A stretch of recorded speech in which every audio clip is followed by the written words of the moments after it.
स्वागत है आप सभी का एक नए वीडियो लेक्चर में। आज के इस लेक्चर में हम बात करेंगे हिमाचल प्रदेश सर्किल का क्वेश्चन पेपर है हमारे पास 2020 का पीएएसए का। तो जितने भी डिपार्टमेंट के क्वेश्चंस हैं सभी को इस वीडियो में सॉल्व करेंगे और साथ में मैथमेटिक्स और जीके के लिए डिस्क्रिप्शन में आपको लिंक मिल जाएंगे, वहाँ से जाकर आप इनके मैथमेटिक्स जीके और रीजनिंग वाले पोर्शन भी देख सकते हैं। और साथ में वहाँ पर आपके इंपॉर्टेंट टॉपिक्स और जितने भी आपके मैथमेटिक्स के टॉपिक हैं वो कवर करवाए गए हैं, आप उनको भी कर सकते हैं क्योंकि वहाँ पे जितने भी क्वेश्चन करवाए गए हैं सारे इंपॉर्टेंट है और एग्जाम में बार बार पूछे जाते हैं। और साथ में अगर आप हमारी रेगुलर क्लासेस में जुड़ना चाहते हैं तो स्क्रीन पे दिए हुए नंबर पे हमें मैसेज कर सकते हैं। वहाँ पे आपको हर एक टॉपिक के लिए पीडीएफ फाइल्स प्रोवाइड करवाई जाएंगी, डेली आपको वीडियो लेक्चर मिलेगा, साथ में आपको प्रीवियस ईयर लगभग 40 क्वेश्चन पेपर्स हम आपको प्रोवाइड करवाएंगे। डेली आपका एग्जाम लिया जाता है, मैथमेटिक्स जीके और रीजनिंग भी करवाई जाएगी, तो आप जुड़ सकते हैं हमारे साथ। तो चलिए आज की वीडियो शुरू करते हैं। फर्स्ट क्वेश्चन है हमारे पास, इंडिया ज्वाइंड APPU इन दी ईयर। अब देखिए इन क्वेश्चन पेपर्स को करने का क्या फ़ायदा है। जैसे हमारे पास फर्स्ट ही क्वेश्चन है कि भारत ने APPU कब ज्वाइन किया या भारत APPU में कब शामिल हुआ। तो सबसे पहले आपको APPU की फुल फॉर्म पता होनी चाहिए। दूसरा, इसको कब एस्टैब्लिश किया गया, कितने इसमें देश हैं और इसको भारत ने कब ज्वाइन किया। तो सबसे पहले देखिए APPU की फुल फॉर्म होती है एशियन पैसिफिक पोस्टल यूनियन। ये बार बार पूछी जाती है, कब इसकी स्थापना हुई, मोस्ट इंपॉर्टेंट चीज़ है, ठीक है। उसके बाद हमारे पास भारत PPU में कब शामिल हुआ, एशियन पैसिफिक पोस्टल यूनियन में कब शामिल हुआ। तो ऑप्शंस क्या है आपके पास, मैं सारी ही ऑप्शंस बोलूँगा, ठीक है। आपके पास टाइम होगा, आप सोचिएगा इनके आंसर और आंसर देते जाइए क्योंकि इस साल जब एग्ज़ाम होंगे सेम क्वेश्चन इसी तरह के आपके पूछे जाएंगे तो आपको अच्छे से आते होने चाहिए। तो यहाँ पे फर्स्ट ऑप्शन है हमारे पास 1964, 1970, 1973 या फिर 1974। तो देखिए एशियन पैसिफिक पोस्टल यूनियन जो है हमारे पास 1973 भारत जो है इसमें ज्वाइन हुआ था, भारत इसमें शामिल हुआ था। तो यहाँ पे जो सी ऑप्शन है आपकी सही हो जाएगी। नेक्स्ट क्वेश्चन है हमारे पास, but is the maximum weight of bulk bag और M bag under international mail products. हमें यहाँ पे बताना है इंटरनेशनल मेल प्रोडक्ट्स के तहत जो बल्क बैग होता है, ठीक है, आपका जो एम बैग होता है उसका अधिकतम वजन कितना होता है। अब देखिए जो बल्क बैग सिस्टम होता है उसमें आपके पास क्या इंपॉर्टेंट चीज़ है कि कौन कौन सी चीज़ें होती हैं उसमें जो आप भेज सकते हैं और कौन भेज सकता है, किसके लिए भेजा जा सकता है। दूसरी, इसका मिनिमम वेट और इसका मैक्सिमम वेट क्या होता है। तो यहाँ पे मैक्सिमम वेट हमसे पूछा गया, मिनिमम वेट भी आपको याद रखना है कितना होता है। ऑप्शंस क्या है आपके पास, 20 किलोग्राम, 30 किलोग्राम, 7 किलोग्राम या फिर 10 किलोग्राम। तो यहाँ पे इस क्वेश्चन का जो करेक्ट आंसर आ जाएगा वो आ जाएगा आपके पास 30 किलोग्राम। और मिनिमम कितना है, 5 किलोग्राम है। दोनों ही वेट आपको लिमिट्स याद रखनी है। नेक्स्ट क्वेश्चन है, compensation to be paid in respect of loss, total theft, total damage of international registered article is.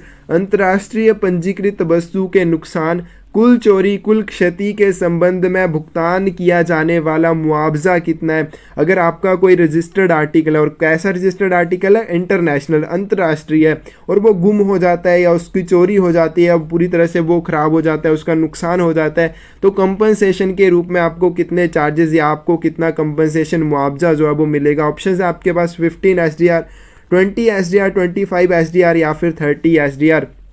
तो यहाँ पे इस क्वेश्चन का करेक्ट आंसर हो जाएगा डी, 30 SDR दिए जाते हैं। पार्सल के लिए कितने दिए जाएंगे आपके, 40 SDR या फिर 4.50 SDR पर किलोग्राम के हिसाब से दिए जाते हैं। दोनों ही मोस्ट इंपॉर्टेंट हैं, आपको याद रखने हैं। नेक्स्ट क्वेश्चन है, which of the following is correct in respect of correspondence addressed to personal of Indian armed forces serving outside India.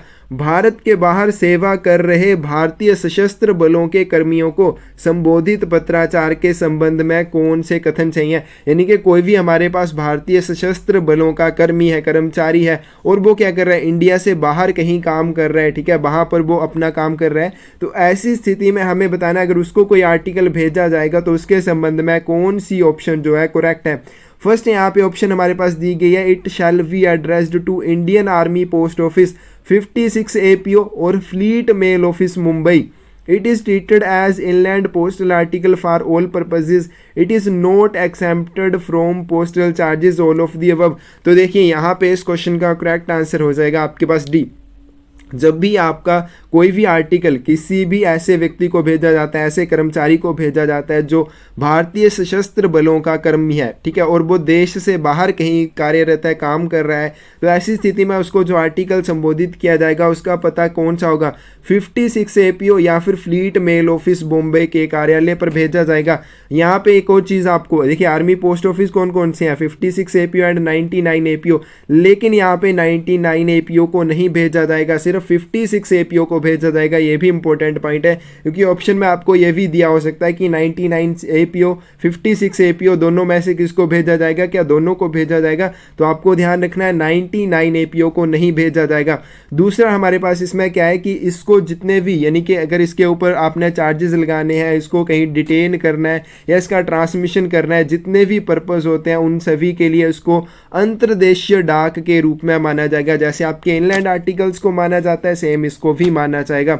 It is not exempted from postal charges, या डाक शुल्क से मुक्त नहीं है, यानी कि इसके ऊपर चार्जेस आपको देने पड़ेंगे। तो ये सारी ही ऑप्शंस जो हैं ये सही हैं, तो डी ऑप्शन जो है यहाँ पे करेक्ट हो जाएगी।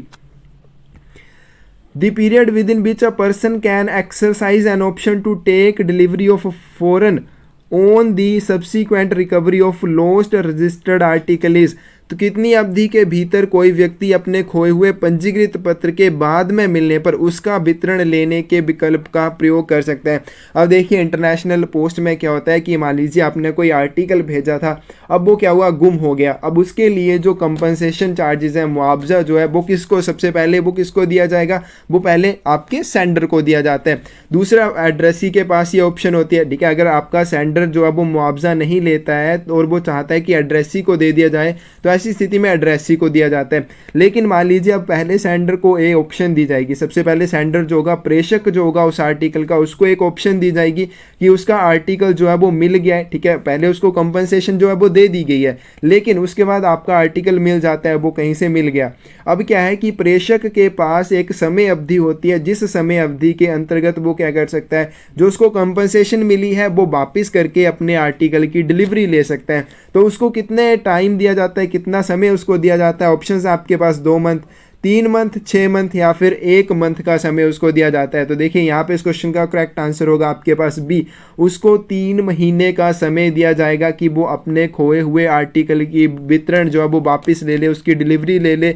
नहीं तो यही ऑप्शन आपके जो एड्रेसी है उसको दी जाती है, पहले सेंडर को फिर एड्रेसी को, सेम उसको भी यही टाइम दिया जाता है 3 महीने का कि वो उस आर्टिकल का वितरण ले सकता है। पर उसको क्या करना पड़ेगा, उसको भी कंपनसेशन जो है वो उसको मिला है, चाहे वो सेंडर को या एड्रेसी को, उसको वापस करना पड़ेगा। नेक्स्ट क्वेश्चन है आपके पास, maximum weight of foreign letter posted in India is, Bharat में पोस्ट किए गए विदेशी पत्र का अधिकतम भार कितना हो सकता है। ऑप्शंस है आपके पास 2 kg, 3 kg, 1 kg या फिर 5 किलोग्राम्स। तो यहाँ पे इस क्वेश्चन का करेक्ट आंसर हो जाएगा आपके पास ए, 2 किलोग्राम। देखिए आपके पास पार्सल के लिए जो लिमिट है वो इनलैंड पोस्ट में जो सेम है, आपके जो आपके पास फॉरेन पोस्ट है उसमें भी सेम है, और जो आपके लेटर्स के लिए वेट लिमिट है वो भी दोनों में सेम है, चाहे फॉरेन पोस्ट में है चाहे इनलैंड पोस्ट में है, दोनों के लिए 2 kg है। नेक्स्ट क्वेश्चन है आपके पास, international reply coupons will be sold to any one individual at any time. तो अगर आपने पिछले क्वेश्चन पेपर्स की वीडियो देखी है, आपने उसमें भी देखा होगा कि ये क्वेश्चन जो है रिपीट हुआ है। तो मोस्ट इंपॉर्टेंट क्वेश्चन है आपके पास ये, एक बार में किसी व्यक्ति को कितने अंतर्राष्ट्रीय कूपन जो हैं वो बेचे जा सकते हैं। ऑप्शंस है आपके पास not more than 20, not more than 30, not more than 15 या फिर नोट मोर देन 25। तो यहाँ पे इस क्वेश्चन का करेक्ट आंसर हो जाएगा नोट मोर देन 10, ठीक है। 10 से अधिक इंटरनेशनल रिप्लाई कूपन किसी एक इंडिविजुअल को एक ही समय में नहीं बेचे जाएंगे। नेक्स्ट क्वेश्चन है आपके पास, यूपीयू मीन्स, ठीक है, यूपीयू का मतलब आपको बताना है। ऑप्शंस है आपके पास universal postal union, unified postal union, unique postal union या फिर यूनियन ऑफ पोस्टल यूनिवर्स। तो यहाँ पे इस क्वेश्चन का जो करेक्ट आंसर हो जाएगा ये हो जाएगा आपके पास है यूनिवर्सल पोस्टल यूनियन, इसकी फुल फॉर्म होती है, ठीक है। नेक्स्ट क्वेश्चन है आपके पास, headquarter of Asia Pacific postal union at, Asia Pacific postal union का मुख्यालय जो है वो कहाँ पर स्थित है। तो यहाँ पे ऑप्शंस क्या है आपके पास, जकार्ता, वर्न, जेनेवा या फिर बैंकॉक। तो यहाँ पे इस क्वेश्चन का करेक्ट आंसर क्या हो जाएगा आपके पास डी, बैंकॉक में स्थित है। तो देखिए यहाँ पे Asian Pacific postal union UPU, इससे संबंधित जितने भी क्वेश्चंस हैं, चाहे इनकी एस्टैब्लिशमेंट की डेट से संबंधित है, कौन से इसमें देश आते हैं, मुख्यालय इनका कहाँ पर है, ये मोस्ट इंपॉर्टेंट टॉपिक है आपके, ज़रूर यहाँ से क्वेश्चन जो है वो पूछा जाता है। नेक्स्ट है HDMS means in CSI। CSI में HDMS का क्या मतलब है? IT मॉडर्नाइजेशन के संबंध में मैंने आपको पहले भी बोला था, जितने भी आपकी फुल फॉर्म्स हैं वो आपको अच्छे से याद कर लेनी है, क्योंकि यहाँ से 3 या 4 क्वेश्चन आपके फुल फॉर्म से संबंधित ज़रूर आएंगे।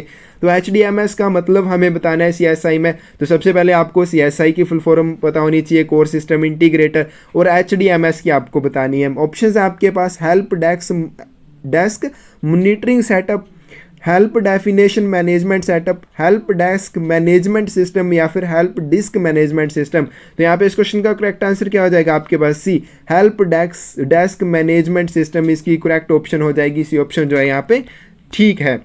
System integrator for computerising postal life insurances, डाक जीवन बीमा के कंप्यूटरीकरण के लिए जो सिस्टम इंटीग्रेटर है वो कौन सा है?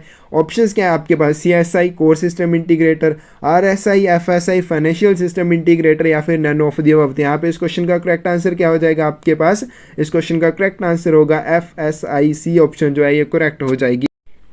नेक्स्ट क्वेश्चन है आपके पास दर्पण रेफर्स टू। तो देखिए इंपॉर्टेंट क्वेश्चन है और सबसे आसान क्वेश्चन भी यही है कि आपको दर्पण की फुल फॉर्म बतानी है, लेकिन हर बार आपसे फुल फॉर्म नहीं पूछी जाएगी। हो सकता है आपसे पूछ लिया जाए कि दर्पण में एन क्या होगा, ठीक है, एन को क्या कहेंगे आप, तो आपको ये पूरी की पूरी फुल फॉर्म अच्छे से याद रखनी है, ठीक है, विद स्पेलिंग्स आपको हर एक वर्ड को अच्छे से देख लेना है। ऑप्शंस क्या बोलेंगे? Digital awareness of rural post office for new India, digital advancement of rural post office for new India, digital advancement of rural post for new India, या फिर digital advantage of rural post office for new India. इस question का correct answer क्या हो जाएगा आपके पास? B, digital advancement of rural post office for new India. तो देखिए यहाँ पे आपको बिल्कुल, अगर आप ध्यान से इस तरह के क्वेश्चन को नहीं पढ़ेंगे तो मोस्टली ये क्वेश्चन गलत हो जाते हैं। अब देखिए ये दोनों बिल्कुल सेम आपको लग रहे होंगे, लेकिन यहाँ पे क्या है, इसमें पोस्ट के बाद ऑफिस नहीं है। आपको फुल फॉर्म अगर अच्छे से पता नहीं है, आप ज़रूर ये गलत करके आएंगे। तो इस तरह से आपको इसकी पूरी फुल फॉर्म अच्छे से याद रखनी है। नेक्स्ट है हमारे पास in the context of IT FTP is, ठीक है, IT यानी कि आपके पास IT मॉडर्नाइजेशन प्रोजेक्ट जो है उसमें आपको FTP की फुल फॉर्म बतानी है। ऑप्शंस है आपके पास फाइल ट्रांसफर पोस्ट, उसके बाद है file transfer protocol, file transmission protocol, या फिर फाइल ट्रांजिट प्रोटोकॉल। तो यहाँ पे इस क्वेश्चन का जो करेक्ट आंसर आएगा वो क्या आएगा आपके पास? File transfer protocol, B option जो है ये करेक्ट हो जाएगी। In CBS and of day, ठीक है, EOD का क्या मतलब होता है? एंड ऑफ डे, ये भी फुल फॉर्म पूछी जाती है। एक सोल ID आपकी आती है, सर्विस आउटलेट, ठीक है, सोल ID जो होती है वो भी आपको याद रखना है। SOL का क्या मतलब होता है? Service outlet. Can be performed using the command, ठीक है, CBS में एंड ऑफ डे करने के लिए किस कमांड का प्रयोग किया जाता है? तो यहाँ पे इस क्वेश्चन का करेक्ट आंसर क्या होगा? ऑप्शंस क्या है आपके पास? HACAA, HETI, या फिर HFINRPT, या फिर HISCOD। तो यहाँ पे इस क्वेश्चन का करेक्ट आंसर होगा आपके पास डी, HISCOD जो है इसका प्रयोग किया जाता है CBS में and of day of and करने के लिए। नेक्स्ट है आपके पास IPVS मीन्स, IPVS का क्या मतलब है? तो ये भी देखिए IT मॉडर्नाइजेशन से संबंधित है। 4-5 आपकी फुल फॉर्म्स यहाँ पे पूछी गई हैं। तो ऑप्शंस क्या है आपके पास? पहली ऑप्शन है आपके पास India post visibility system, next आपके पास India post vision system, India post man visibility system, या फिर नन ऑफ द अबव। तो यहाँ पे इस क्वेश्चन का करेक्ट आंसर क्या हो जाएगा आपके पास? A, India post visibility system इसकी फुल फॉर्म है।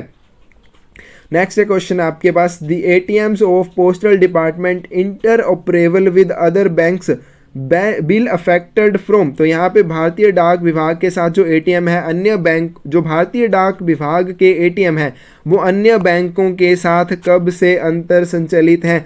ऑप्शंस क्या है आपके पास? 30/12/2015, 30/12/2016, 30/12/2017, या फिर 30/12/2018। तो यहाँ पे इस क्वेश्चन का जो करेक्ट आंसर आ जाएगा ये आ जाएगा आपके पास बी, 30/12/2016 से, ठीक है, 30 दिसंबर 2016 से जो भारतीय डाक विभाग के ATM हैं वो अन्य बैंकों के साथ अंतर संचालित हैं, ठीक है, इंटर ऑपरेबल हैं।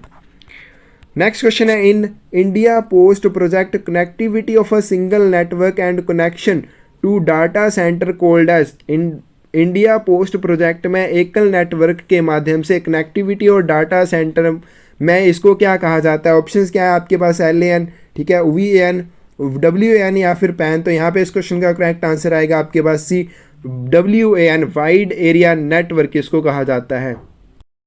नेक्स्ट क्वेश्चन है, project of supply of required hardware to mail offices and hand held devices to postman staff of the post offices is called as. डाक कार्यालयों को आवश्यक हार्डवेयर की आपूर्ति और डाकियों को हैंड हेल्ड डिवाइसेस। अभी हैंड हेल्ड क्या होती है? जैसे आपके पोस्ट ऑफिस में जो पोस्टमैन स्टाफ होगा वो जब आर्टिकल्स को डिलीवर करते हैं, अब कैसे करते हैं? PMA ऐप का यूज़ करके। अब PMA ऐप का यूज़ करने के लिए उनको मोबाइल फ़ोन दिए जाते हैं, तो उनको कहा जाएगा हैंड हेल्ड डिवाइसेस, ठीक है।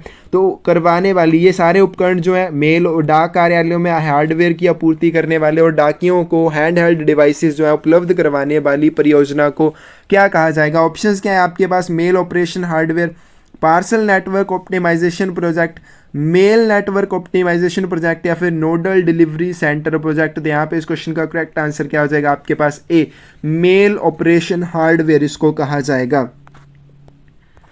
नेक्स्ट क्वेश्चन क्या है? The primary data centre is functioning at. प्राथमिक डाटा सेंटर कहाँ पर कार्यरत है? साथ में आपसे यहाँ पे क्या पूछा गया है? यहाँ पे डेट भी पूछी गई है कि कब से है। तो यहाँ पे फर्स्ट ऑप्शन क्या है आपके पास? Navi Mumbai with effect from 15 May 2015। Next दूसरी ऑप्शन बोली गई है Mysore with effect from 3 April 2013। उसके बाद बोली गई है Mysore with effect from 15 May 2015, Navi Mumbai with effect from 3 April 2013। तो यहाँ पे इस क्वेश्चन का जो करेक्ट आंसर आ जाएगा वो आ जाएगा आपके पास डी, नवी मुंबई में 3 अप्रैल 2013 से ये कार्यरत है। नेक्स्ट क्वेश्चन है आपके पास, चूज दी इनकरेक्ट ऑप्शन। यहाँ पे आपको गलत ऑप्शन जो है वो हमें बतानी है। Daily cash withdrawal limit by using postal ATM card is 10,000 rupees. डाक विभाग का ATM कार्ड जो है उसका प्रयोग करके नकद निकासी की दैनिक सीमा, यानी कि आप कितना कैश निकाल सकते हैं किसी भी ATM से? 10,000 रुपये। NSC issue pre mature encashment is not permitted in case of death and forfeiture. मृत्यु या जब्ती के मामले में NSC को समय से पहले बंद नहीं करवाया जा सकता है, यानी कि प्री मैच्योरली उसको क्लोज नहीं आप कर सकते हैं। Minimum deposit of MIS account is ₹1,000। मासिक जमा खाते में आपका जो मंथली इनकम स्कीम वाला अकाउंट होता है उसमें न्यूनतम राशि जो है जमा राशि कितनी है? 1,000 रुपये है। Annual premium for PMSBY is 330 rupees. PMSBY प्रधानमंत्री सुरक्षा बीमा योजना में आपका जो एनुअल प्रीमियम है, वार्षिक प्रीमियम है, वो 330 रुपये है। तो यहाँ पे इस क्वेश्चन का जो करेक्ट ऑप्शन ठीक है आ जाएगी वो क्या आएगी? इनकरेक्ट हमें बताना है। तो इनकरेक्ट कौन कौन सी हो जाएंगी? आपकी पहली भी इनकरेक्ट है, ठीक है। आप इससे ज़्यादा पैसे निकाल सकते हैं, कितने निकाल सकते हैं वो आप कमेंट करके बताइएगा, ठीक है। उसके बाद आपकी जो सेकेंड ऑप्शन है, ठीक है, ये भी आपकी गलत है कि आप NSC को डेथ के मामले में या फॉरफीचर के मामले में प्री मैच्योरली क्लोज नहीं करवा सकते, ये भी गलत है, आप करवा सकते हैं। उसके बाद है minimum deposit of MIS account is ₹1,000, तो ये बिल्कुल सही है। और annual premium for PMSBY is कितना है? 12 रुपीज़ है, ठीक है। और प्रधानमंत्री जीवन ज्योति बीमा योजना के लिए 330 रुपये पर एनुम के हिसाब से है। तो यहाँ पे देखिए आपकी फर्स्ट, सेकंड और फोर्थ ऑप्शंस जो है ये क्या हो जाएंगी? गलत हो जाएंगी। तो आपकी एक ही सही बची है, वो कौन सी? आपकी थर्ड वाली। नेक्स्ट क्वेश्चन है, चूज दी करेक्ट ऑप्शन। यहाँ पे हमें सही विकल्प बताना है। ऑप्शन क्या है? IFS money order service is operational with LA post group France and UAE। IFS money order जो है सेवा LA पोस्ट ग्रुप फ्रांस संयुक्त अरब अमीरात के साथ मिलकर काम कर रही है, बिल्कुल सही है।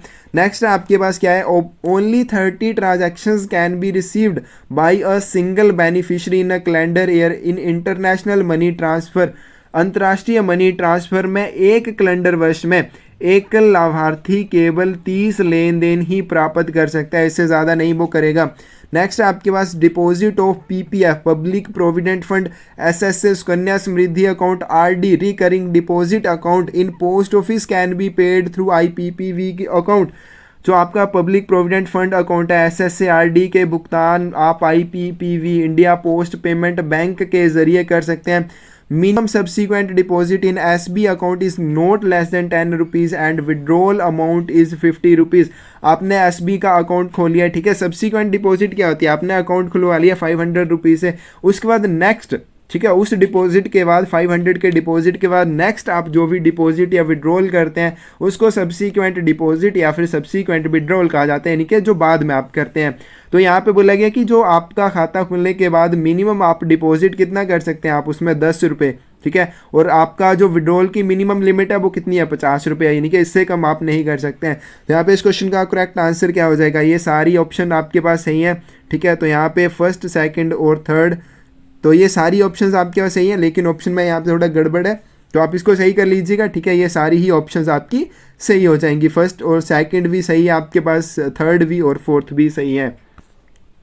नेक्स्ट क्वेश्चन है आपके पास, discount eligible for corporate customers who provide speed post business of over ₹50,000 1 to 5 lakh per month is 50,000 ₹1 से लेकर 5 लाख रुपए प्रति माह से अधिक स्पीड पोस्ट बिजनेस प्रदान करने वाले कॉर्पोरेट ग्राहक के लिए कितनी छूट होगी, ठीक है। और कितनी छूट का पात्र होगा, ऑप्शंस क्या है आपके पास, 10%, 20, 30 या फिर 40%, ठीक है। 5 लाख रुपए से ऊपर होगा तब कितने % की छूट मिलेगी, ठीक है। तो ये आपको सारी ही छूट कितनी कितनी मिलती है ये याद रखनी है। तो 50,000 रुपये से लेकर अगर 5 लाख रुपए तक है तो उसको 10% छूट मिलेगी। तो यहाँ पे इस क्वेश्चन का करेक्ट आंसर क्या हो जाएगा आपके पास, ए। नेक्स्ट क्वेश्चन है, चूज द इनकरेक्ट ऑप्शन। तो गलत ऑप्शन यहाँ पे हमें बतानी है। फर्स्ट बोला गया है कि length of a domestic parcel should not exceed 1 metre and the length and girth combine should not exceed 1.80 metre. तो यहाँ पे सबसे पहली ऑप्शन क्या बोली गई है कि आपका जो घरेलू पार्सल है, यानी कि इनलैंड पार्सल की यहाँ पे बात की गई है, उसकी लंबाई 1 मीटर से ज़्यादा नहीं होनी चाहिए, और लंबाई प्लस गिर्थ यानी कि लंबाई प्लस परिधि दोनों को मिलाकर अगर बात करें 1.80 मीटर से ज़्यादा नहीं होनी चाहिए।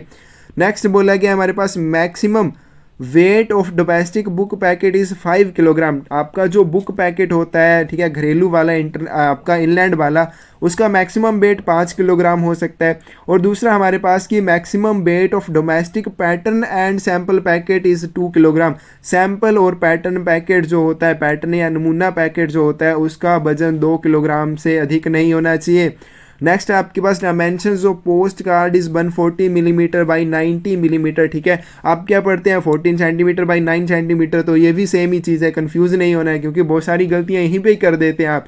तो उसके बाद आपके पास गोल्ड कॉइन्स और बुलियंस और both of value exceeding 20,000 can be sent through speed post, ये गलत है आपके पास। सोने के सिक्के और बुलियन या फिर दोनों अगर 20,000 रुपये से अधिक है तो आप इसको स्पीड पोस्ट से नहीं भेज सकते हैं। तो यहाँ पे इस क्वेश्चन का करेक्ट आंसर हमसे पूछा गया कि गलत कौन सा है, तो डी आपके पास गलत है। Which of following RPLI policy does not offer a loan facility, निम्न में से कौन सी RPLI पॉलिसी ऋण सुविधा प्रदान नहीं करती है।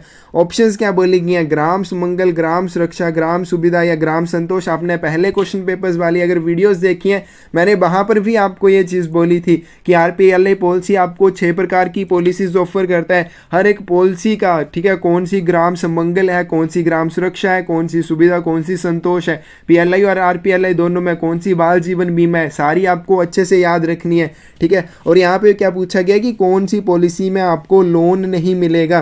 तो देखिए आपकी जो ग्राम सुमंगल पॉलिसी है RPLI वाली, इसमें आपको लोन नहीं मिलता है। अब लोन क्यों नहीं मिलता है, क्योंकि इसमें आपको पीरियोडिकल रिटर्न्स मिलती है, समय समय पर आपने जो भी जमा किया है उसकी रिटर्न्स आपको मिलती जाएंगी। कितने कितने समय के बाद मिलेंगी, अच्छे से आपको एक बार पढ़ लेना है, मोस्ट इंपॉर्टेंट क्वेश्चन है वो भी। और ग्राम सुमंगल आपकी कौन सी होती है, एंटीसिपेटेड एंडोमेंट एश्योरेंस, जिसमें आपको पीरियोडिकल रिटर्न्स मिलती हैं। नेक्स्ट क्वेश्चन है आपके पास, चूज द करेक्ट ऑप्शन। सही विकल्प यहाँ पे हमें बताना है। Definitive stamps are used for day to day postal mailing purposes. निश्चित डाक टिकटों का प्रयोग डाक मेलिंग के दैनिक उद्देश्यों के लिए किया जाता है, यानी कि मेलिंग के जो पर्पजेज होते हैं उनको पूरा करने के लिए डेफिनेटिव स्टैम्प्स का यूज़ किया जाता है। कोमेमोरेटिव स्टैम्प्स जो होती हैं, यानी कि स्मारक टिकटें जो किसी की याद में, ठीक है, बनाई जाती हैं, तो commemorative stamps are only available at philately bureau counters और under the philately deposit account scheme. Philately deposit account scheme का खाता, चलो यहाँ पे ऑप्शन में दिया हुआ है, ठीक है। मिनिमम कितने रुपए से खुला जाता है, इंपॉर्टेंट है। उसके बाद आपके पास है माई स्टैम्प। भारत में पहली बार विश्व डाक टिकट प्रदर्शनी इंडिपेंडेक्स 2011 के दौरान इसको पेश किया गया था।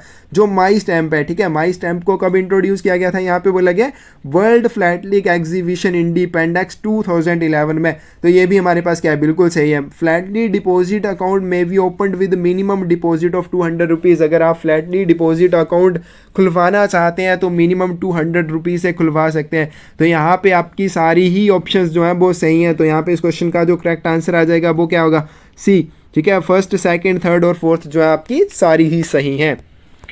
नेक्स्ट क्वेश्चन है, choose the incorrect option regarding Deendayal स्पर्श योजना। दीनदयाल स्पर्श योजना के संबंध में गलत विकल्प का चयन करें।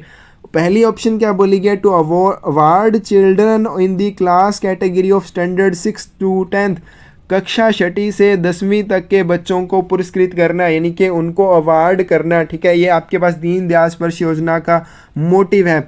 स्पर्श refers to scholarship for promotion of aptitude research in stamps as a hobby. तो यहाँ पे स्पर्श की आपसे फुल फॉर्म भी बार बार पूछी जाती है, तो इसकी फुल फॉर्म भी बिल्कुल सही यहाँ पे बताई गई है, scholarship for promotion of aptitude and research in stamps as a hobby. उसका नेक्स्ट आपके पास क्या बोला गया, amount of scholarship is to be ₹6,000 per एनुम and ₹500 per month. छात्रवृत्ति की राशि जो है 6,000 रुपये यानी कि प्रति वर्ष 500 रुपये प्रति माह होनी चाहिए। ठीक है, तो यहाँ पे हमारे पास क्या बोला गया कि जो आप में इसमें जो आपको स्कॉलरशिप मिलती है बच्चों को वो कितनी है, 6,000 रुपये प्रति वर्ष यानी कि 500 रुपये प्रति माह है। None of the above. ठीक है, या इनमें से कोई भी गलत नहीं है। तो यहाँ पे इस क्वेश्चन का करेक्ट आंसर क्या हो जाएगा, ए। ये आपकी जो दीनदयाल स्पर्श योजना है 6th से 9th तक के बच्चों के लिए है, ना कि 10th तक के बच्चों के लिए। तो ये ऑप्शन जो है यहाँ पे आपकी क्या हो जाएगी, करेक्ट हो जाएगी।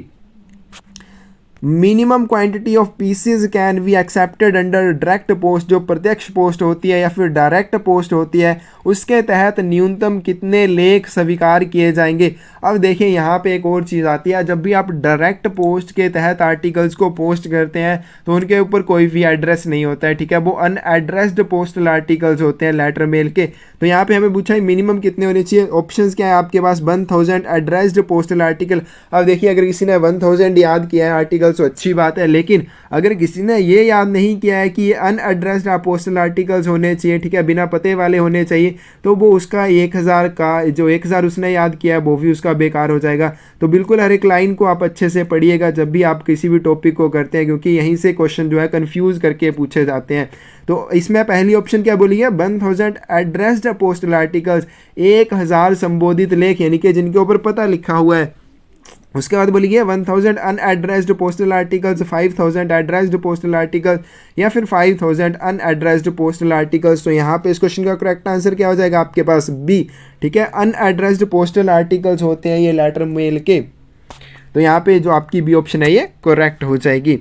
नेक्स्ट क्वेश्चन है आपके पास, चूज दी करेक्ट ऑप्शन। तो यहाँ पे सही ऑप्शन आपको बतानी है। फर्स्ट ऑप्शन यहाँ पे क्या बोली गई है, 250 ml गंगाजल बोतल cost at post office counter is ₹50। डाकघर काउंटरों पर 250 मिलीलीटर गंगाजल बोतल की कीमत कितनी है, 50 रुपये है। तो जब हमने ये वाला टॉपिक किया था तो उसमें अच्छे से हमने एक पढ़ा था कि 250 मिलीलीटर वाली अगर आपको गंगाजल वाली बोतल चाहिए तो कितने आपसे चार्जेस लिए जाएंगे, 30 रुपये लिए जाएंगे। आपको ऑनलाइन मंगवानी है 101 रुपये आपसे लिया जाएगा। तो ये आपको अच्छे से याद रखना है, ठीक है, कब कितने चार्जेस आपसे लिए जाएंगे। Charges for Aadhaar enrolment in post office is ₹50। तो जब भी आपके पास दो यहाँ पे ऑप्शंस है, एक आधार एनरोलमेंट है, दूसरा आधार अपडेट है, किसमें पैसे लगते हैं किसमें फ्री है, दोनों अच्छे से आपको याद रखनी है। Minimum quantity of articles to be posted at a time is 5000 in bill mail service. Bill mail service में पोस्ट किए जाने वाले लेखों की न्यूनतम संख्या एक बार में 5000 होनी चाहिए। In logistic post FTL and LTL means full truck load and less than a truck load. ठीक है, लॉजिस्टिक पोस्ट में FTL और LTL का पूर्ण अर्थ है पूर्ण ट्रक लोड और कम ट्रक लोड। ठीक है, तो यहाँ पे देखिए आपके पास 3 या 4 आपको चीज़ें जो है वो कर लेनी है। सबसे पहले आपको पोस्ट ऑफिस में आधार एनरोलमेंट और आधार अपडेट की 2 ऑप्शंस मिलती हैं। आधार एनरोलमेंट में क्या क्या किया जाता है वो आपको अच्छे से याद रखना है। आधार अपडेशन में क्या क्या आपकी चीज़ें अपडेट की जाती हैं। अब दोनों में से चार्जेस किसके लिए लगेंगे, आपके आधार अपडेट के लिए आपको चार्जेस देने होंगे, आधार एनरोलमेंट के लिए कोई चार्जेस नहीं लिए जाते हैं। गंगा जल वाली बोतल, ठीक है, आपको पैक भी मिल जाते हैं इसमें। अगर आप ज़्यादा खरीदना चाहते हैं ऑनलाइन तो आप वो वो भी खरीद सकते हैं। ठीक है, चार्जेस कितने हैं, 101, 201 कुछ इस तरह से है, वो आपको अच्छे से याद करने हैं। नेशनल बिल मेल सर्विस में आप मिनिमम 5000 आर्टिकल्स को ही पोस्ट कर सकते हैं, बिल्कुल ये सही है। FTL लॉजिस्टिक पोस्ट क्या होती है आपकी, लॉजिस्टिक पोस्ट में आप कौन सा सामान भेज सकते हैं, पार्सल वाला सामान भेजा जाता है। और कैसे भेज सकते हैं, FTL फुल ट्रक लोड। ठीक है, इसकी फुल फॉर्म मोस्ट इंपॉर्टेंट है FTL और LTL की। तो यहाँ पे full truck load, less than truck load दोनों याद रखनी है, दोनों ही बिल्कुल सही है। तो यहाँ पे इस क्वेश्चन का जो करेक्ट आंसर आएगा वो आएगा आपके पास, ठीक है, यहाँ पे आपके पास थर्ड और फोर्थ दोनों सही है, तो यहाँ पे ई ऑप्शन जो है ये करेक्ट हो जाएगी। ठीक है, हिंदी में डी दी हुई है तो यहाँ पे ये डी ऑप्शन जो है करेक्ट हो जाएगी। तो यहाँ पे देखिए बिल मेल सर्विस में मैंने पहले भी बड़ी बार बताया आपको 5000 होने चाहिए, नेशनल बिल मेल सर्विस में 10,000 होने चाहिए, डायरेक्ट पोस्ट में हमने अभी थोड़ी देर पहले किया 1000 आर्टिकल्स होने चाहिए, लेकिन कैसे, अनएड्रेस्ड होने चाहिए। नेक्स्ट क्वेश्चन है, which custom declaration form is to be submitted by sender at time of international articles of value above SDR 300। SDR की फुल फॉर्म बार बार पूछी जाती है, स्पेशल ड्राइंग राइट। ठीक है, इसकी फुल फॉर्म याद रखना। 300 SDR के ऊपर मूल्य वाले अंतर्राष्ट्रीय लेखों के समय प्रेषक द्वारा कौन सा सीमा शुल्क घोषणा पत्र जो है वो प्रस्तुत किया जाएगा। तो आपको पता है सीमा शुल्क घोषणा के लिए आपके पास दो ही फॉर्म है, CN22, CN23। तो नीचे वाली ऑप्शंस को आप कैंसिल कर दीजिए। तो अब यहाँ पे CN22 के लिए और CN23 के लिए कौन सा है, ठीक है, अगर 300 SDR से ऊपर है तो CN23 का यूज़ किया जाएगा, सबमिट इसको करना होगा। और अगर 300 SDR है या 300 SDR से नीचे है तो CN22 फॉर्म का यूज़ किया जाएगा। नेक्स्ट है आपके पास चूज दी इनकरेक्ट ऑप्शन, गलत ऑप्शन यहाँ पे आपको बतानी है। In offices where there are one और more clerk the postmaster should submit MDW। क्या इसकी फुल फॉर्म होती है, memorandum of distribution of work, काम के वितरण का ज्ञापन जो होता है, in form of MS11 to superintendent for approval. जिन कार्यालयों में एक या एक से अधिक आपके क्लर्क हैं वहाँ जो पोस्ट मास्टर होता है आपका, जो मेमोरेंडम ऑफ डिस्ट्रीब्यूशन वर्क है उसको कौन से फॉरम के ऊपर, MS11 के फॉरम के ऊपर अधीक्षक को अनुमोदन के लिए, सुपरिटेंडेंट को अप्रूवल के लिए वो प्रस्तुत करेगा। नेक्स्ट क्या है आपके पास, nominal roll of clerical staff to be maintain in form MS12। जो MS12 होता है वो किसके लिए यूज़ किया जाता है, जो आपके क्लैरिकल स्टाफ के कर्मचारी होते हैं उनके नाम मात्र या फिर नॉमिनल रोल की जो नामावली होती है उसको रखने के लिए किया जाएगा। A nominal role of the postman and village postman may also be maintained where their strength is less than 25। डाकिया और ग्रामीण डाकियों के लिए नामावली रखी जाती है जहां उनकी संख्या 25 से कम हो। उसके बाद लास्ट ऑप्शन बोली गया, village sorting list in form M52 will be prepared and supplied to each office by sub divisional inspector. Sub divisional निरीक्षक जो इंस्पेक्टर होता है प्रत्येक कार्यालय को M52 के रूप में ग्राम छंटाई सूची, ठीक है, विलेज sorting लिस्ट जो होती है कौन से फॉरम के ऊपर बनती है, M52 के ऊपर बनती है। इंपॉर्टेंट है, तैयार करके कौन उपलब्ध कराता है, आपका सब डिविजनल इंस्पेक्टर या निरीक्षक उपलब्ध करवाता है। तो यहाँ पे गलत ऑप्शन हमसे पूछी गई है, तो गलत ऑप्शन कौन सी हो जाएगी, सी। ठीक है, किसी भी डाक घर में अगर आपके जो पोस्टमैन है या विलेज पोस्टमैन है अगर उनकी स्ट्रेंथ जो है 25 से ज़्यादा है तब उनके लिए नॉमिनल रोल जो है वो मेंटेन किया जाता है, 25 से कम होने पर नहीं किया जाएगा। तो सी ऑप्शन जो है हमारे पास गलत है, यही ऑप्शन जो है हमारे पास करेक्ट हो जाएगी। चूज दी करेक्ट ऑप्शन, सही ऑप्शन यहाँ पे हमें बतानी है। फर्स्ट यहाँ पे बोला गया unregistered articles of letter mail while in deposit must be locked up in the deposit case. पत्र डाक के अपंजीकृत लेखों को डिपॉजिट के समय डिपॉजिट सेफ में ताला लगाकर रखना चाहिए। Book of addresses instruction maintain in form M23। प्राप्तकर्ता के निर्देशों की पुस्तक को M23 फॉरम के ऊपर बनाया जाता है। उसका नेक्स्ट है हमारे पास money order addressed to person without hands और fingers will be return to sender without payment. बिना हाथ या उंगलियों के व्यक्तियों को संबोधित मनी ऑर्डर बिना भुगतान के प्रेषक को वापस कर दिए जाएंगे। नेक्स्ट है हमारे पास commission of family allotment money order should where the dependents of combat on field service. Family allotment money order का कमीशन जो है वो फील्ड सर्विस पर लड़ाकों के आश्रितों को बहन करना चाहिए। फैमिली अलॉटमेंट मनी ऑर्डर कौन भेज सकता है, इंपॉर्टेंट क्वेश्चन है, अच्छे से पढ़ लीजिएगा, पूछा जाता है बार बार। तो यहाँ पे हमारे पास जो है करेक्ट ऑप्शन हमें बतानी है, तो करेक्ट ऑप्शन यहाँ पे क्या हो जाएगी आपके पास, ए ऑप्शन जो है यहाँ पे करेक्ट है, बाकी सारी ऑप्शन जो है ये गलत हैं। ठीक है, तो ए ऑप्शन जो है करेक्ट हो जाएगी कि आपके जो अनरजिस्टर्ड आर्टिकल्स होते हैं लेटर मेल के, जब उनको डिपॉजिट में रखा जाता है। अब ये डिपॉजिट क्या चीज़ होती है, मान लीजिए डाकिए को कोई आर्टिकल दिया गया है, ठीक है, कि उसका वितरण करना है, लेकिन एड्रेस ही वो नहीं मिलता है, घर पे नहीं मिलता है, ताला लगा हुआ है, उसका पता नहीं चल पाता है। ऐसी स्थिति में वो क्या करता है, उस आर्टिकल को पोस्ट ऑफिस में वापस लेके आता है और उसको क्या किया जाता है, पोस्ट ऑफिस में रखा जाता है, जिसको कहा जाता है आर्टिकल को डिपॉजिट में रखना। नेक्स्ट क्वेश्चन है आपके पास, the head sorting assistant in which form require to submit a daily report to superintendent through record officer. प्रधान छंटाई सहायक किस प्रपत्र में अभिलेख अधिकारी के माध्यम से अधीक्षक को दैनिक रिपोर्ट जो है प्रस्तुत करता है। कई बार आपका ये क्वेश्चन कैसे पूछा जाता है कि हेड सॉर्टिंग असिस्टेंट जो होता है वो सीधे आपके सुपरिटेंडेंट को दैनिक रिपोर्ट प्रस्तुत करता है। तो यहाँ पे आपको ध्यान रखना है कि आपका जो हेड सॉर्टिंग असिस्टेंट होगा, प्रधान छंटाई सहायक होगा, वो अभिलेख अधिकारी रिकॉर्ड ऑफिसर के माध्यम से सुपरिटेंडेंट तक दैनिक रिपोर्ट जो है वो पहुंचाता है। ठीक है, डायरेक्ट नहीं वो देगा। कौन से फोरम के ऊपर बनाई जाती है आपकी daily report, MS 82, MS 81, MS 83 या फिर MS 82A। तो यहाँ पे इस क्वेश्चन का जो सही आंसर आ जाएगा आपके पास C, MS 83 के ऊपर इसको बनाया जाता है। नेक्स्ट क्वेश्चन है आपके पास, MPC स्टैंड्स फॉर, AMPC की फुल फॉर्म क्या है। ऑप्शंस पहले आपके पास ऑटोमेटिक मेल प्रोटेक्टिंग सेंटर। अच्छे से इस तरह के क्वेश्चन को पढ़ना है क्योंकि एक तरह के वर्ड्स इसमें होते हैं, automatic mail processing centre, approved mail processing centre, any type of mail processing centre. तो यहाँ पे इस क्वेश्चन का जो करेक्ट आंसर आएगा ये आएगा आपके पास automatic mail processing centre. Next question है, nominal roll of metal tokens to be kept at. तो जो धातु टोकनों की नॉमिनल रोल होता है, ठीक है, जो नामांकित रोल होता है वो कहाँ पे आपका रखा जाता है। ऑप्शंस आपके पास transit mail office, superintendent RMS office, record office या फिर मेल ऑफिस में रखा जाएगा। तो यहाँ पे इस क्वेश्चन का जो सही आंसर आएगा यह आएगा आपके पास रिकॉर्ड कार्यालय में इसको रखा जाता है। नेक्स्ट क्वेश्चन है आपके पास, in order to test the efficiency of the mail system and to devise remedial steps to be taken in this regard, sample survey of mail is to be carried out as per rule. तो यहाँ पे हमें बताना है कि जो आपका sample mail सर्वे होता है कौन से रूल में उसके बारे में बताया गया है। ऑप्शंस क्या आपके पास, rule 157A of postal manual volume 7, ठीक है, उसके बाद 172, उसके बाद 157C या फिर 157 ऑफ पोस्टल मैनुअल वॉल्यूम 7। तो यहाँ पे इस क्वेश्चन का जो सही आंसर आएगा वो आएगा आपके पास से रूल नंबर 157A जो है आपके पास पोस्टल मैनुअल वॉल्यूम 7, उसमें इसके बारे में बताया गया है। नेक्स्ट क्वेश्चन है, as per foreign post manual LC means, विदेशी डाक नियमावली के अनुसार LC का क्या मतलब है। तो एक यहाँ पे AO है, दूसरा आपके पास LC है, दोनों के फुल फॉर्म्स आपको याद रखने हैं।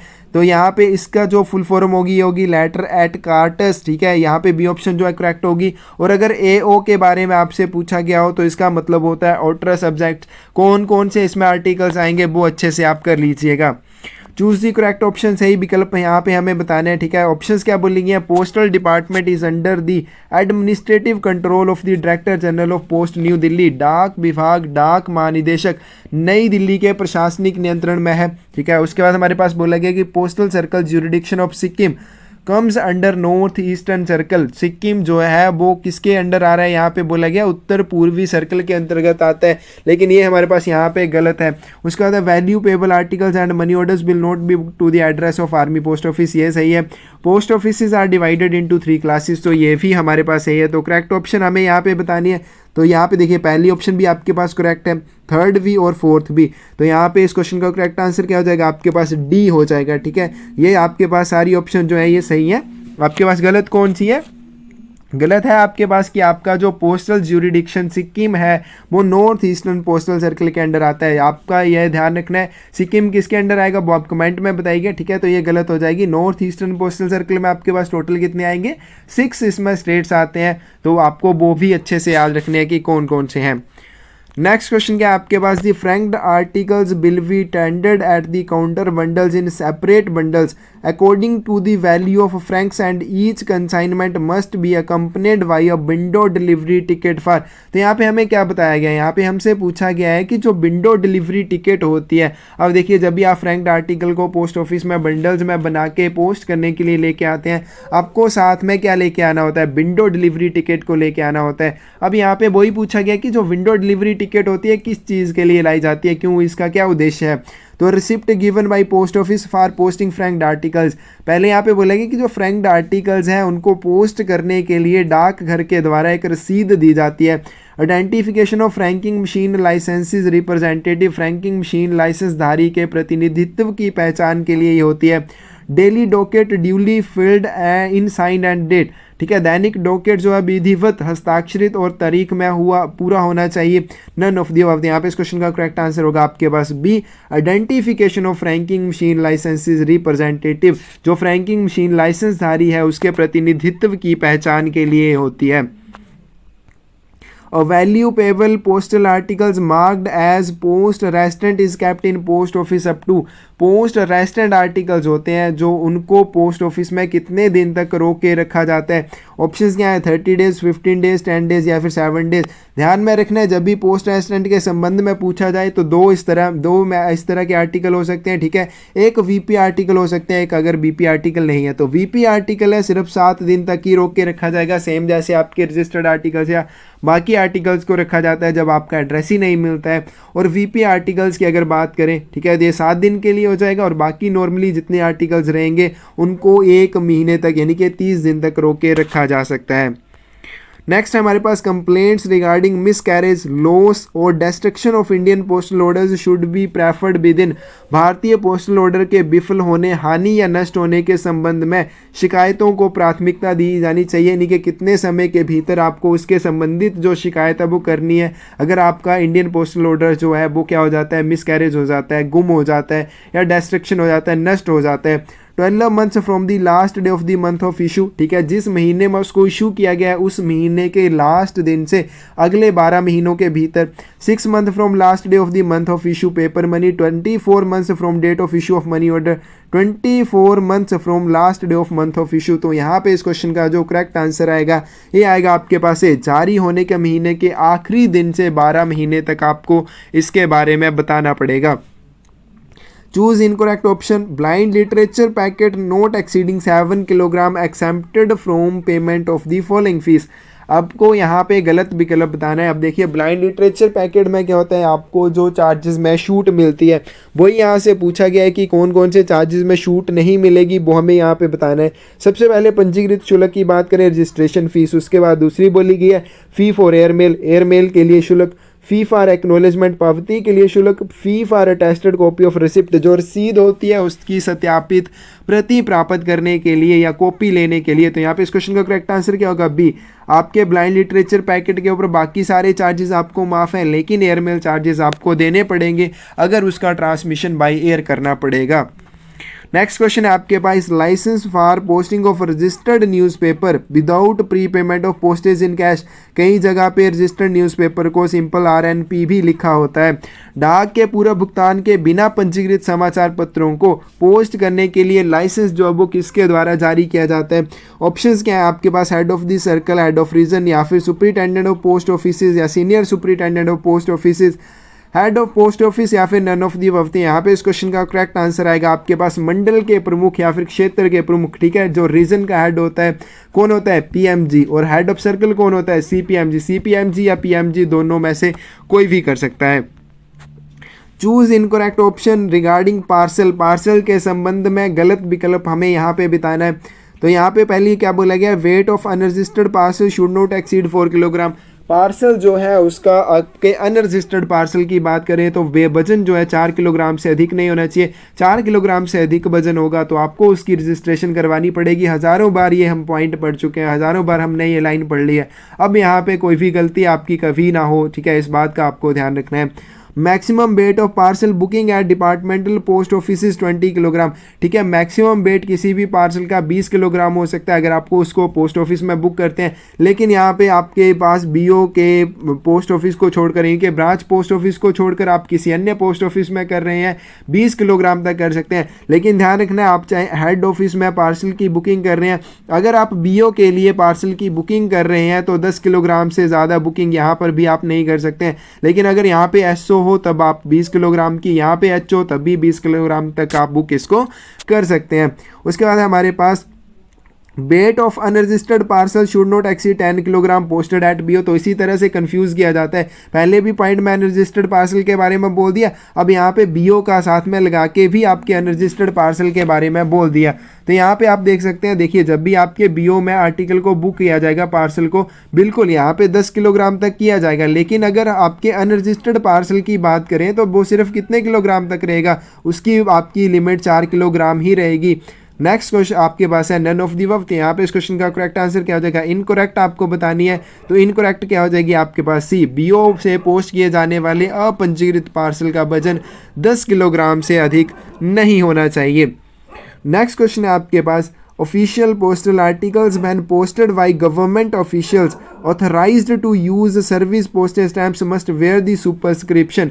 जब भी सेवा डाक टिकटों का उपयोग करने के लिए अधिकृत सरकारी जो अधिकारी होते हैं, जब वो किसी भी आर्टिकल को पोस्ट करते हैं तो आधिकारिक डाक लेख पर क्या सुपरस्क्रिप्शन होनी चाहिए, यानी कि सुपरस्क्रिप्शन क्या होती है आपकी, उसके ऊपर क्या लिखा होना चाहिए अलग से, on India government service, on public service, on service, या फिर नन ऑफ दी अबव। यहाँ पे इस क्वेश्चन का करेक्ट आंसर आ जाएगा आपके पास ए, ऑन इंडिया गवर्नमेंट सर्विस, या फिर OIGS भी लिखा होता है। ठीक है, अब आपके पास कोई भी आर्टिकल आए जिसके ऊपर OIGS लिखा है, आपको समझ लेना है कि ऐसे अधिकारी ने उसे भेजा है जो सेवा डाक टिकटों का प्रयोग कर सकता है। बहुत सारे आर्टिकल आते हैं OIGS लिखा होता है, हम ध्यान नहीं देते हैं, उसके ऊपर विशेष ध्यान देना है। ठीक है, वो आपके पास किसी ऑफिसर ने भेजा होगा।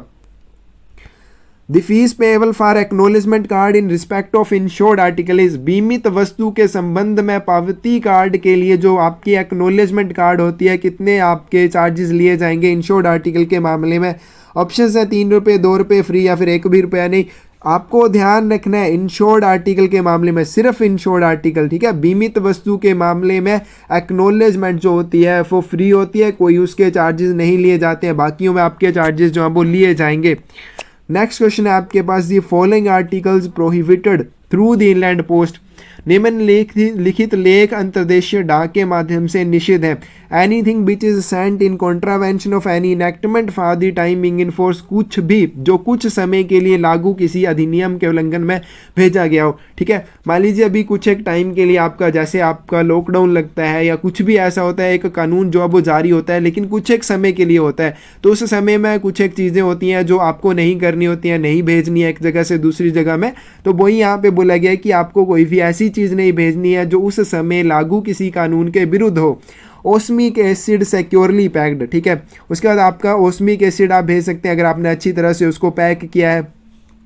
Any sharp instrument properly protected, ठीक है, कोई भी तेज उपकरण है, ठीक है, तेज धार वाला उपकरण है, लेकिन आपने अच्छी तरह से उसको सुरक्षित किया है, प्रोटेक्ट किया है, तब भी आप उसको क्या कर सकते हैं, भेज सकते हैं, वो प्रोहिबिट नहीं है।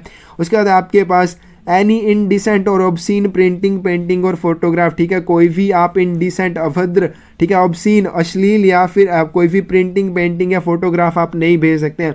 तो देखिए यहाँ पे इस क्वेश्चन का करेक्ट आंसर क्या हो जाएगा, अंतर्देशीय डाक के माध्यम से निषिद्ध कौन कौन सी आपकी, पहली भी आपके पास निषिद्ध हो जाएगी और आपके पास फोर्थ भी निषिद्ध हो जाएगी। ठीक है, किसी भी समय, किसी भी कोई भी ऐसा आर्टिकल जो कुछ समय लागू किसी कानून के विरुद्ध है वो भी प्रोहिबिट होगा। कोई भी अभद्र, अश्लील या छपाई पेंटिंग या फोटोग्राफ होगी वो भी क्या होगी, आपकी प्रोहिबिट होगी। लेकिन ओस्मिक एसिड और आपका तेज धार वाले उपकरण जो है वो आपके नहीं आएंगे, क्योंकि इनमें क्या एक अच्छी तरह से सुरक्षित है और दूसरे को अच्छी तरह से अगर पैक किया गया हो। तो यहाँ पे इस क्वेश्चन का करेक्ट आंसर क्या हो जाएगा आपके पास, सेकंड और थर्ड ओनली, सी ऑप्शन जो है यहाँ पे करेक्ट हो जाएगी। नेक्स्ट और लास्ट क्वेश्चन है आज की वीडियो का, which of following statement is correct as per post office guide part 2। Post office guide part 2 के अनुसार कौन सा कथन सही है वो हमें बताना है। Free redirection by air within India is for aerogram. Bharat के भीतर एरोग्राम का मुफ्त पुनर्निर्देशन किया जाता है।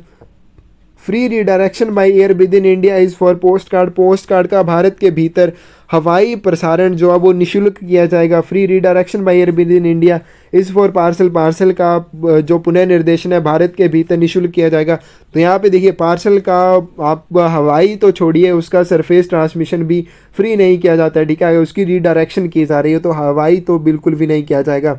Free direction by air within India इस फॉर लेटर्स। पत्रों का यहाँ पे बोला गया फ्री रिडायरेक्शन की जाएगी। तो यहाँ पे इस क्वेश्चन का करेक्ट आंसर क्या हो जाएगा आपके पास डी। ठीक है, पहली, दूसरी और फोर्थ ऑप्शन जो है आपके पास सही है, लेकिन ये वाली नहीं है। ठीक है, पार्सल का रिडायरेक्शन नहीं किया जाएगा। उसके बाद हमारे पास है मैथमेटिक्स के क्वेश्चन। ठीक है, उसके बाद जीके के होंगे, रीजनिंग के भी साथ में।